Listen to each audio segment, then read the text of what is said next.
بسم الله الرحمن الرحيم.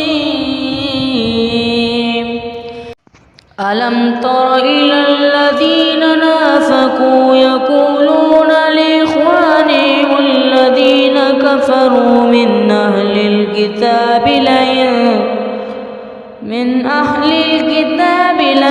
أخرجتم لنخرجن معكم ولا نطيع فيكم أحدا أبدا وإن قتلتم لننصرنكم والله يشهد إنهم لكاذبون.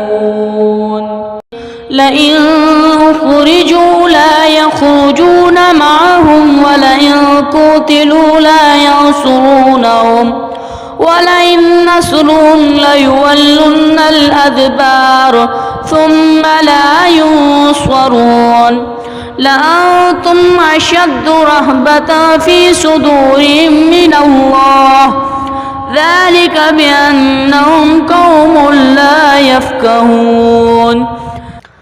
لا يقاتلونكم جميعا إلا في قرى محصنة أو من وراء جدور بأس بينهم شديد تحسبهم جميعا وقلوبهم شتى ذلك بأنهم